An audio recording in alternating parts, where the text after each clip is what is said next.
Aujourd'hui, vous avez vu, on va parler sac à dos et je vais vous dévoiler justement ce que contient mon petit ami, mon meilleur ami, ma maison, celle qui me suit depuis plusieurs années.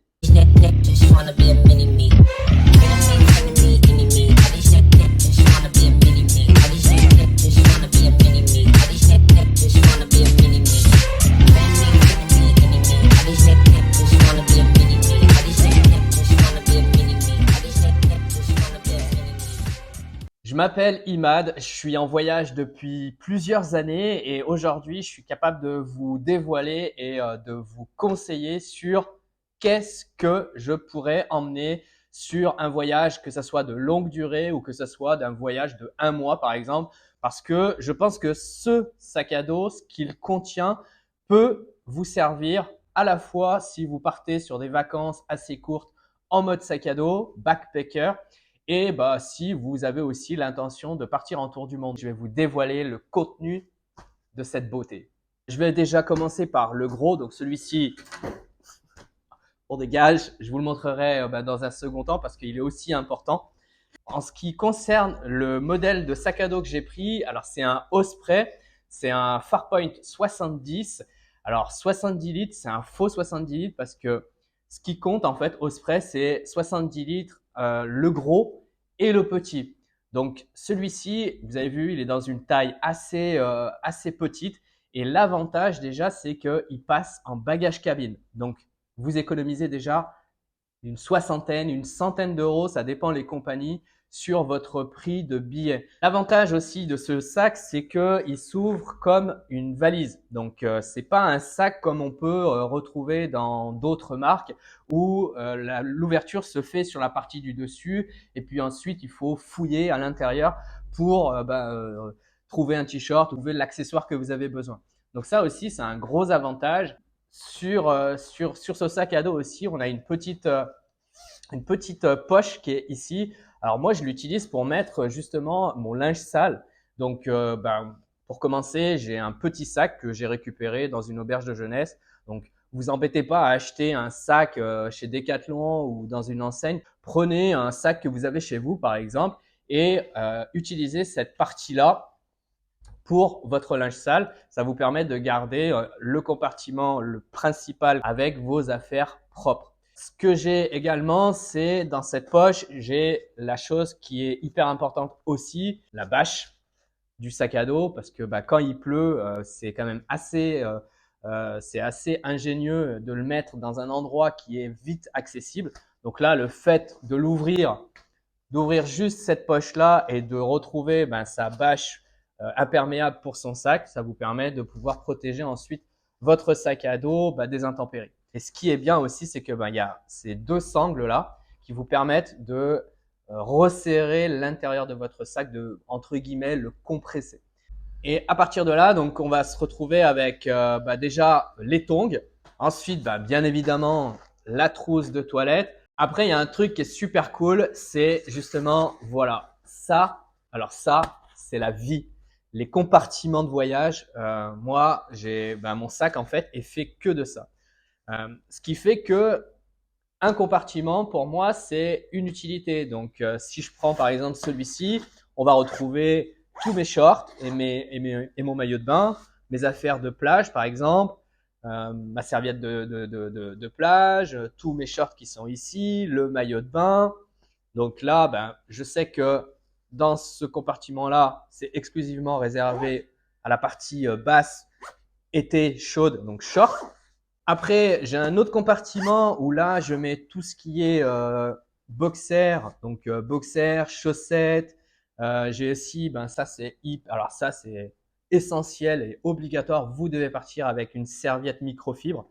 L'avantage de ce genre de serviette, c'est que elle sèche très rapidement. Elle sèche très bien aussi le corps. Voilà, c'est pas comme une serviette éponge qui a du mal justement à sécher et qui emmagasine pas mal de bactéries, pas mal d'humidité. Et en fait, quand vous allez la remettre dans le sac, elle va tout le temps être humide. Ça va impacter aussi l'intégralité de votre compartiment ou voire de votre sac parce que l'humidité, c'est la pire des choses dans un sac.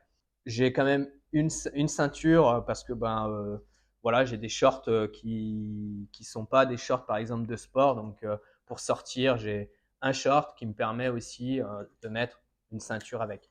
J'ai également dans ce compartiment cette petite chose. Donc, cette petite chose, elle est hyper importante parce que quand vous allez par exemple prendre le train, le bus, ou que vous allez prendre des trajets de nuit, ou que vous avez envie de vous reposer tout simplement, dans ce compartiment-là, vous allez avoir tout ce qui est masque de nuit pour pas être embêté par le soleil.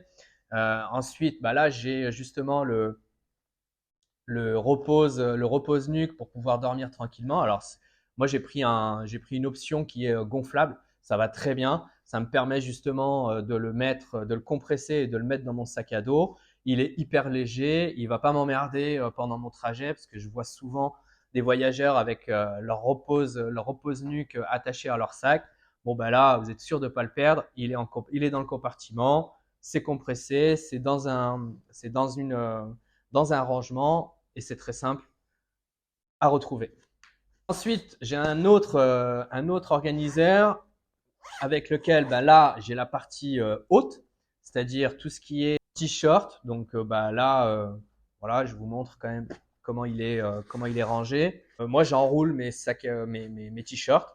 Alors, bien sûr, ça les froisse, mais à partir du moment en fait que vous les pliez correctement et que vous les enroulez correctement, quand vous allez les déplier, vous aurez juste à tirer un petit peu votre t-shirt et puis ni vu ni connu, il n'y aura pas besoin de passer un fer à repasser ou quoi que ce soit. Donc voilà, moi je le range comme ça.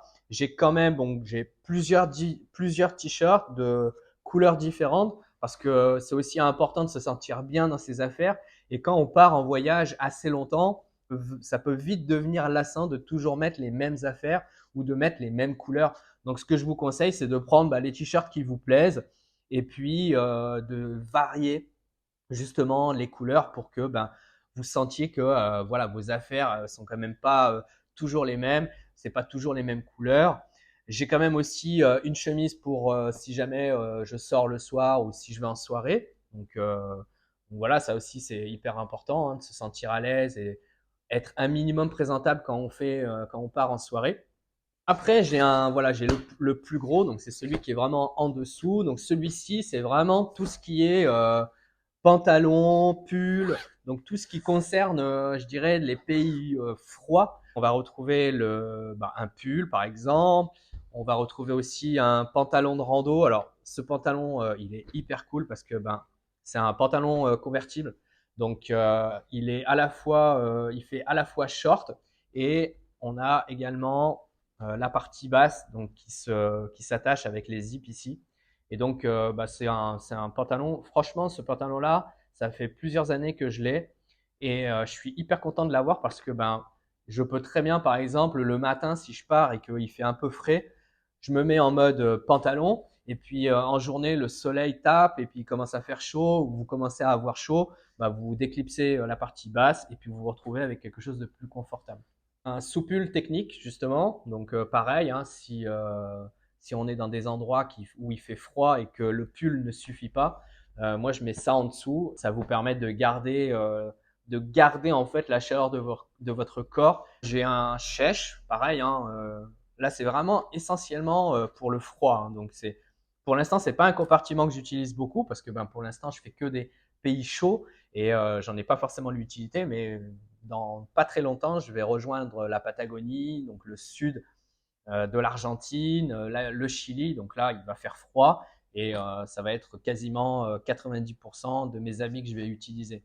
Un bonnet, j'ai aussi un pantalon de survêt, un pantalon, pareil, hein, si on veut sortir et être un minimum présentable et qu'on est dans un endroit où il fait frais ou que la tenue est tenue correcte exigée. Là, j'ai un jeans.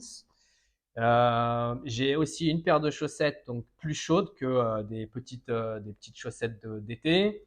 Et pour finir, j'ai une paire de gants.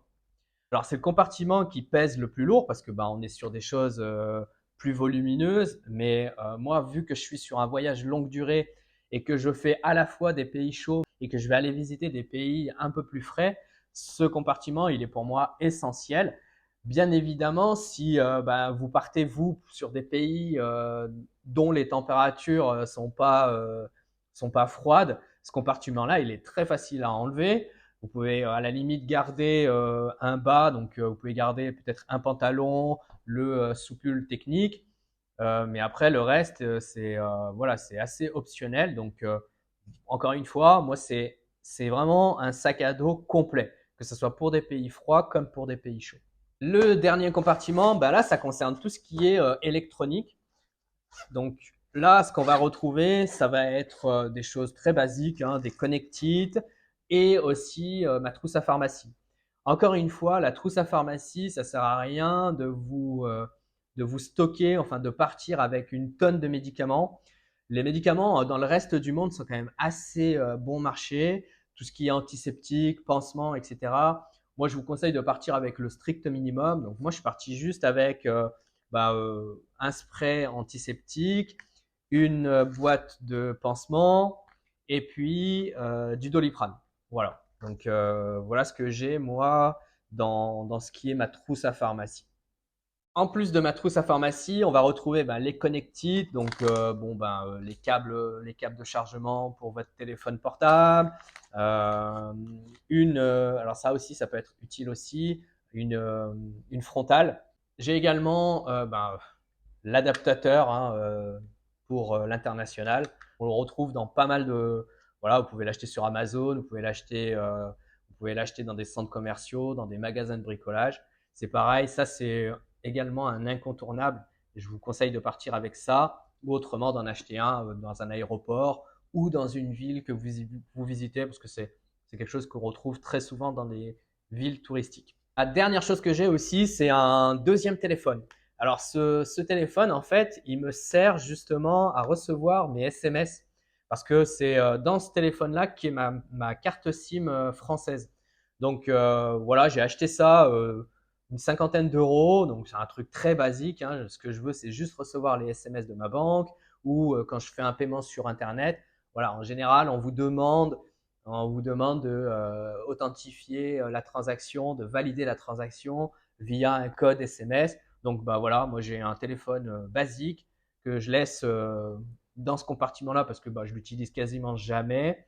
Et puis ça vous permet, quand vous voulez faire un paiement et que vous allez avoir besoin de authentifier la transaction, vous le mettez en route, vous avez votre carte SIM française à l'intérieur, vous recevez votre SMS et voilà, c'est terminé. Et enfin, la dernière chose de ce gros sac à dos, il n'est pas énorme, énorme, hein, mais voilà, ce que j'ai aussi, c'est tout au fond de mon sac, c'est une veste. Alors ça, c'est pareil, c'est une veste hyper légère.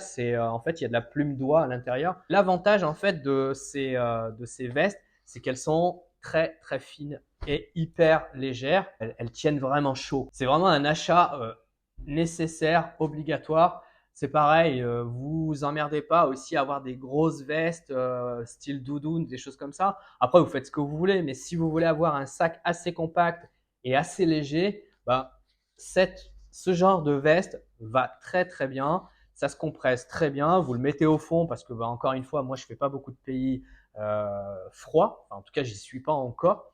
Et donc, je le mets au fond de mon sac et je viens mettre mes compartiments par-dessus. Et vu que ça se compresse assez bien, ça prend pas de place. Je termine avec le petit sac à dos. Alors déjà, c'est un sac très compact, donc très léger aussi. La petite sangle qui vous permet d'attacher votre sac à dos ici, à la fois au niveau sécurité, comme ça, ça vous permet de ne pas vous faire arracher dans des pays qui ne sont pas forcément safe, de ne pas vous faire arracher votre sac à dos, mais ça sert aussi quand vous faites des randos de ne pas avoir justement le sac à dos qui se balade sur votre dos, qui vient prendre vos épaules, qui vous fait mal. Le fait d'avoir cette sangle-là, ça vous permet que votre sac à dos en fait fasse corps avec vous. À l'intérieur, il n'y a pas grand-chose, hein. J'ai ma gourde. Après, je vais avoir, je suis un peu myope, donc j'ai mes lunettes de vue, j'ai mes lunettes de soleil, une batterie externe, toujours à portée de main, le porte-monnaie où là, vous avez votre carte bleue, votre liquide, enfin voilà, hein, tout ce qui est nécessaire. Également, Ça c'est pareil, hein, c'est tout votre administratif. Donc, tout ce qui est passeport, euh, vos carnets de vaccination, permis international, etc., etc., etc. Donc, ça, c'est pareil, il faut l'avoir à portée de main. Évitez de le mettre dans le gros sac, par exemple. Si vous prenez des bus et qu'il est en soute, tous les pays sont pas super safe, donc il peut y avoir des galères avec votre sac à dos. Je vous conseille quand même de garder toujours les choses les plus essentielles, carte bleue, euh, power bank, carnet de vaccination, etc. avec vous dans votre petit sac. Et enfin, voilà, un PC. Donc moi j'ai un PC pour faire les montages de vidéos, pour pouvoir extraire justement les photos, faire du montage, etc. Donc ça, c'est pareil, ça peut être optionnel. Si vous ne faites pas de montage vidéo ou que vous n'en avez pas forcément l'utilité, vous pouvez l'enlever. C'est 2 kilos de gagné, hein, parce que un ordinateur, c'est quand même assez lourd. Et ça vous permet encore une fois d'alléger justement la totalité de ce que vous allez prendre quand vous allez voyager. Dernière chose, moi j'ai toujours des choses importantes, le cadenas. Alors moi, j'ai un cadenas que je garde dans mon petit sac justement pour les lockers quand vous allez dans une auberge de jeunesse ou quand vous allez dans un hôtel et pour sécuriser justement tous vos produits qui ont une valeur assez importante. C'est toujours important de garder, de partir avec au moins un cadenas. Je vous conseille aussi d'en avoir un pour votre gros sac. On ne sait jamais. Donc vous êtes dans une auberge de jeunesse, donc on peut croire que tout le monde est honnête et qu'on peut être confiant qu'il ne va rien se passer, qu'on ne va rien vous voler. C'est très mal connaître les gens mal intentionnés. Il y a des gens malhonnêtes partout, il y a des voleurs partout. Donc je vous conseille encore une fois de partir avec des cadenas, à la fois pour votre locker, pour mettre justement votre PC, votre passeport dans les lockers d'hôtel, mais à la fois aussi pour sécuriser votre sac à dos. Vous ne voulez pas vous faire voler vos affaires. Et voilà, donc si je vous fais un récap complet, dans mon gros sac à dos, vous allez retrouver à peu près 8 à 9 kilos. Donc passage en cabine facile parce qu'en général, le poids d'un bagage cabine, c'est 10 kilos. Et après, il y a une certaine taille à respecter. Mais comme moi, j'ai un sac à dos qui est très petit et qui se compresse très bien via, vous avez vu, hein, les sangles que je peux serrer, ça me permet justement de ne pas être embêté. Moi, j'ai jamais eu de souci avec ce sac à dos. Il m'a toujours accompagné en bagage cabine. Le petit sac, ça, c'est le sac que vous allez garder tout le temps auprès de vous. Donc, à la fois, quand vous allez prendre des transports en commun, par exemple, et que votre sac à dos, donc le gros sac, va passer donc dans les soutes des bus, ça vous permet de garder le petit sac à dos avec tout ce qui est produit de valeur, donc votre PC, votre passeport, enfin voilà, toutes les choses qui sont assez chères, vous allez toujours les garder avec vous. Mettez-le sous vos pieds, comme ça au moins vous n'êtes pas inquiet. Ne le mettez pas dans les compartiments du dessus, c'est un conseil. Moi je le fais jamais, donc je le mets toujours à mes pieds, en lace avec mon pied, de manière à ce que personne puisse arracher mon sac, même si je suis en train de dormir, par exemple. Sécurisez aussi vos sacs à dos par des cadenas et pensez aussi d'avoir des cadenas en plus s'il y a des lockers dans les auberges de jeunesse ou dans les hôtels que vous allez faire. C'est primordial. Votre sac à dos, pour les personnes qui partent en tour du monde, c'est votre vie, hein. Moi, concrètement, c'est toute ma maison.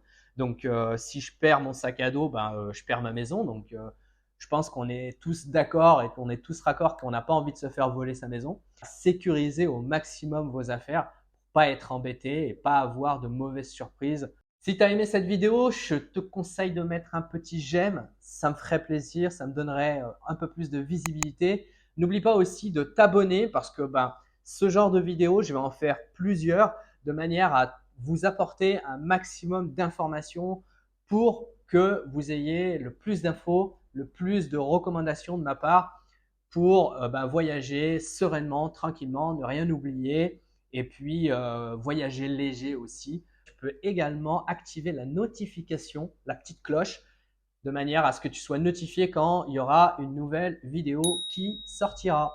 Je vous dis à très vite pour encore d'autres conseils, d'autres vidéos. N'hésitez pas à aller voir toutes mes autres toutes mes autres vidéos où je vous fais découvrir plusieurs pays, plusieurs endroits. Ce que j'essaye de faire, c'est de faire des vidéos immersives d'un endroit de manière à vous faire découvrir justement des lieux de chacun des pays que je voyage. À très vite!